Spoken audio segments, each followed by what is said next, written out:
कुछ लोग जैसे 25-26 में दुनिया कामयाब होती है, लोग 27 में भी कामयाब होते हैं, लेकिन कामयाबी का जो एक पक्का रास्ता है ना कि अब हम इससे हटेंगे नहीं, डिगेंगे नहीं, वो 16 से 24 के बीच में हर बच्चा पकड़ लेता है। वो उसकी पढ़ाई लिखाई, उसके यार दोस्त, उसका उठ बैठ, उसके तरीके, ये सब जज करते हैं उसका भविष्य कैसा होगा। 15, 14, 13 में सब बच्चे बदतमीज होते हैं, टीचर्स के ऊपर मतलब कमेंट्स करते हैं, हंसते हैं। हम भी इस तरह के थे, टीचर आया नहीं हंसना स्टार्ट हो जाते थे, ध्यान नहीं दे रहे टीचर क्या पढ़ा रहा है। लेकिन वो एक, उसको ये मान लो ठीक है, वो एक एज का फैक्टर है, हर बच्चा करेगा। किशोरावस्था में हर बच्चा बदतमीज होगा, उल्टा बोल जाएगा, भड़क जाएगा। लेकिन अब देखो जैसे जैसे एज आगे जाएगी, इंसान ठहराव के साथ जीना सीख जाता है। आपने किसी 55-60 साल के आदमी को भड़कते हुए ऐसे कि जिस बात पे यंग बच्चे गुस्सा करते हैं, वो गुस्सा नहीं करते, वो लड़ाई को हमेशा रुकवाते हैं, शांत करवाते हैं। तो ये जो एज है ना, इसको मेन कहा जाता है, ये युवा वर्ग है जो अपने भविष्य का निर्धारण करते हैं, निर्माण करते हैं। तुम सब इसमें ज्यादा हो, कुछ इससे आगे भी हैं, क्योंकि वैसे हमारी किताबें कहती हैं कि 15 से लेके 35 तक की एज होती है जिसमें इंसान सबसे ज्यादा प्रोडक्टिव होता है अपने भविष्य को लेकर, अपनी सब चीजों को, समाज की स्थापना को लेकर। ये बेस्ट एज है। 35 के बाद आपके ऊपर जिम्मेदारियां ज्यादा बढ़ने लगती हैं, फिर आप लाइफ को उस तरीके से नहीं देख पाते। जैसे आप ना हर चीज को एक मेच्योरिटी से देखते हैं।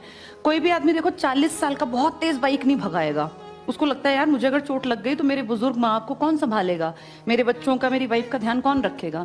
लेकिन आप देखो 16 में बाइक एक बार हाथ लग जाए तो उड़े उड़े फिरते हैं, है ना, क्योंकि उनको कोई डर नहीं होता। उनके दिमाग में ये बिल्कुल नहीं होता कि भाई मुझे कुछ हो गया तो ये बुजुर्ग माँ बाप जो मेरे ऊपर पूरी जिंदगी बुढ़ापा सोच के बैठे हैं, इनका क्या होगा। आप देखो मैक्सिमम एक्सीडेंट्स जो होते हैं जो अपनी गलती से, वो इसी उम्र के तो होते हैं। 16, 20, 21 जवान लड़के जो चले जाते हैं वो इस उम्र के हैं। यानी एज के साथ मैच्योरिटी बढ़ती जाती है, जिम्मेदारी का आभास होने लगता है।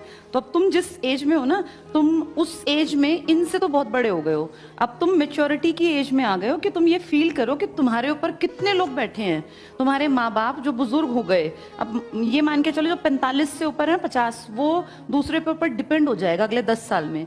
कोई भी आदमी कितना ही काबिल क्यों ना हो, 60 साल पकड़ते पकड़ते तो आदमी रिटायरमेंट चाहने लगता है ना।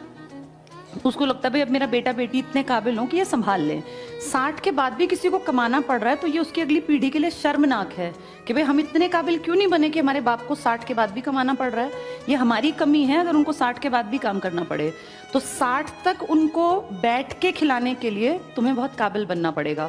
और ये काबिलियत अब जब पढ़ोगे ना, खूब मेहनत करोगे, तब इकट्ठी करोगे। किसी भी इंसान को जिंदगी सेट करते करते 40 साल की उम्र पकड़ लेता है। वो नौकरी लगते ही कोई सेट नहीं होता, नौकरी लगते ही खुशी होती है, आपका पास पैसा आने लगता है। लेकिन जब आपका अपना मकान बन जाए, जब आपकी पीढ़ी चल पड़े, जब आप लगे आपको कि हाँ मेरी जिंदगी स्टेबल है। जैसे मैं देखूं तो मुझे अब मेरी एज 40 है, मैं 30 के बाद देखूं तो मैं अपनी जिंदगी को स्टेबल कह सकती हूँ।